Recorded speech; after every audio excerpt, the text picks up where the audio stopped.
Teslas can literally drive itself without anyone inside. Well, at least that's the case in the US. But when it comes to Europe, it's still very shitty. So today I want to test how bad the FSD in Europe actually is. So it's February 2026. I'm in Vienna, Austria. This is the Model X Plaid with hardware free. I think that's very important because the latest version is hardware 4. So obviously it's not the best software that we have here. I'm about to go onto the highway because there it actually works a little bit. It's important to know that it's not full self-driving. It's actually autopilot. I think in the car they call it full self-driving capability, which doesn't really mean anything. I mean, every Tesla has the capability to drive itself. So I think what they're trying to say here is that this software should be able to do it. However, because we are in Europe and there are a lot of regularities that just don't let you to drive itself. So I'm gonna engage it. So it's literally this button here and then it drives itself. And I mean, now here you can see like, it's just always so sketchy. Like it goes so far to the left. Now we have the entrance here. And now I need to confirm with the indicator. And yeah, that works well. Stuff like this works. And now we are on the highway. So let's see, like there's a roadblock coming up and it won't recognize this. Like it's literally, it's just gonna drive up to it. Let's see if it actually slows down at some point. Yeah, okay, it slows down. Gonna engage. So it's, yeah, I don't know what's happening. It's not always that bad. Sometimes I'm actually impressed. So I got this Model X for 3 years now and I ordered it in beginning of 2021, just right after they announced the refresh of the Model X. And I always knew that I want to get this FSD, I want to get this full self-driving.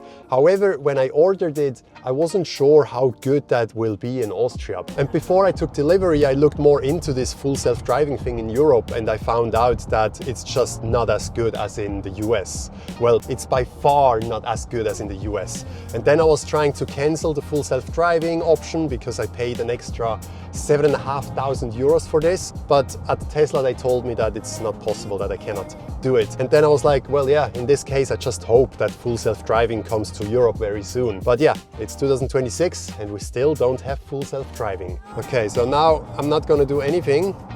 Let's see how it will manage the curves here. I think even on the Tesla website it says that the full self-driving capability includes everything from the Enhanced Autopilot, plus that it recognizes like stop signs and traffic lights, and the possibility to drive itself in cities once that gets approved in Europe. But that's literally it. And you pay, I think Enhanced Autopilot costs 3,800 euros and full self-driving capability costs 7,500, which is double the price. It's crazy. And the only thing you get is that it recognizes traffic lights. We got to take the exit here. Let's see what happens.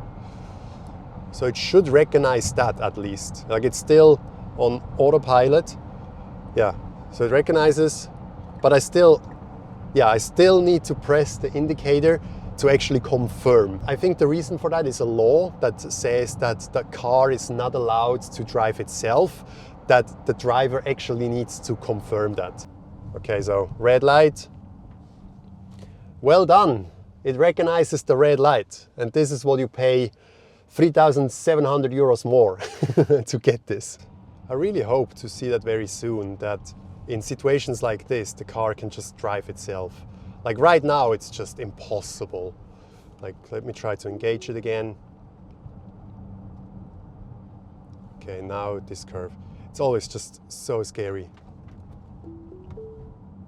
It's just the thing, because it's so bad, it's so hard to trust. So even if it gets approved in Europe, the whole FSD thing, I'm still not sure how much trust I have in the system. For example, this, I don't get it. Like it doesn't recognize where I actually want to go, and it doesn't suggest the lanes I have to take. What it recognizes is when you have to take an exit on the highway, then it will tell you you have to exit here. So apparently it could be that we are quite close in getting approval for FSD in Europe.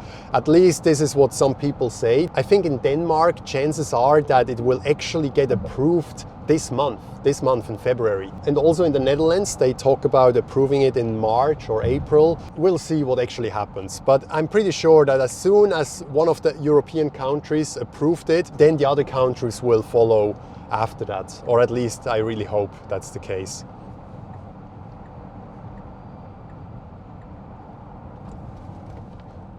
This is just insane.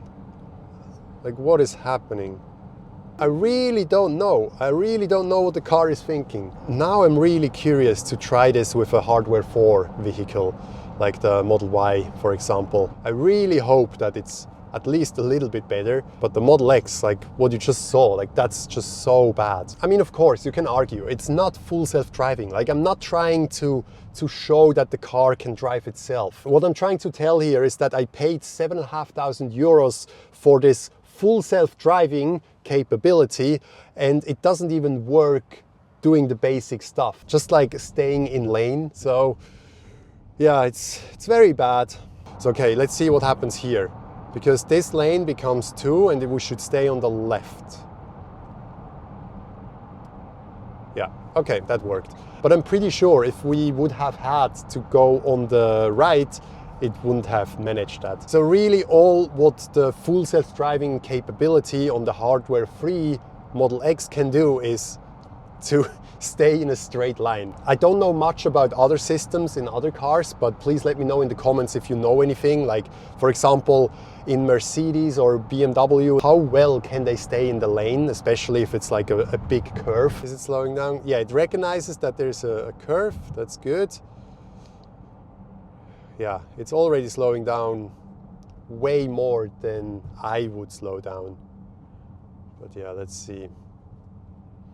There's no car around, so that's good. Okay, that's actually not bad. Yeah, 35 kilometers per hour. It's a good speed. I would probably go a little bit faster here. But then also I think it cuts the line on the right. Well, I guess that's also what normal drivers would do. Okay, so now there's a car coming.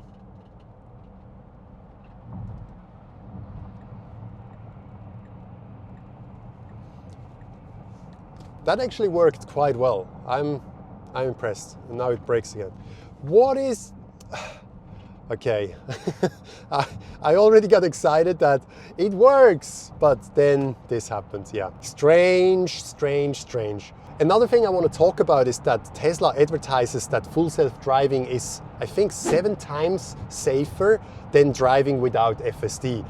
And the only issue I have with the statistic, I mean, obviously it's super cool, like that's awesome, and they can prove that with all the data they have.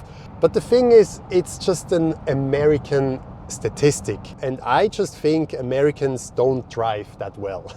So that's why, yeah, I mean, it's 7 times safer than a bad driver. That's cool, but how much safer is it actually compared to a good driver? This is something I would be really curious to see. Okay, let's see. It slows down again. All right, so here again.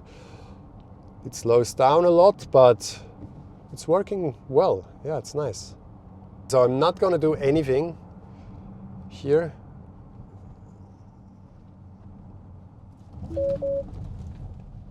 Wow. This is exactly what I'm talking about. Like, those should be basic things. Like, it's quite obvious that there was a curb, but it just was like, nah, I don't care. I'm just gonna drive over it. No, I need to go here.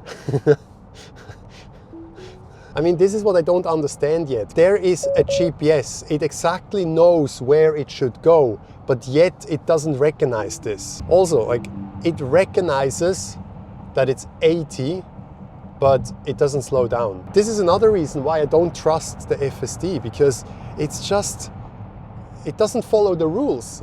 And I don't want to have FSD or autopilot engaged if I know that it it is speeding sometimes, because when I get a speeding ticket, it's still me who has to pay that. I mean, I'm confident that this year a lot will happen when it comes to FSD in Europe.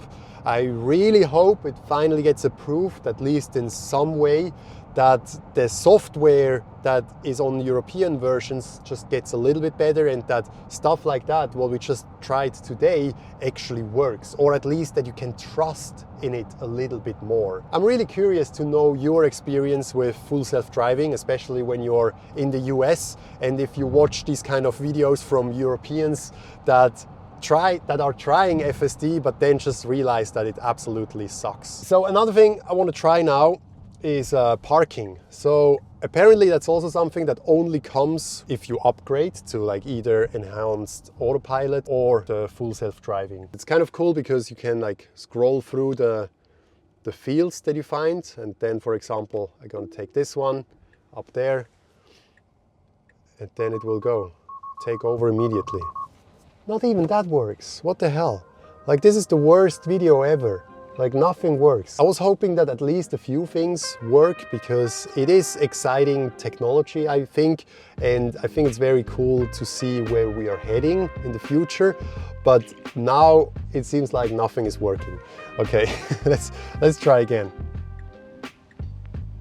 I think I never used that feature to actually park, because it's always just so slow. Another thing this car has is Smart Summon, or I think since last year it's actually called Actual Smart Summon, which is quite funny. But what this does is you can call the car via the Tesla app, and it will drive towards you. But again, this is the case in the US. This is how it should be. But because we are in Europe, it doesn't work like that. So we have here summon mode.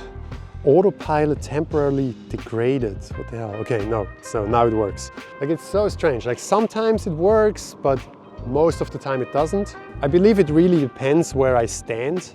Like, for example, let's come back here. Yeah, okay. So now it's driving. It is very funny that it drives itself and you can just click a button. It's like a video game and you can drive forward and backwards. However, there's another button which says "Come to me," and what this does, at least in the US, is that it will drive towards you. So for example, if I'm here in the parking lot and I can just click this button, it will come to me. Oh, it's driving off.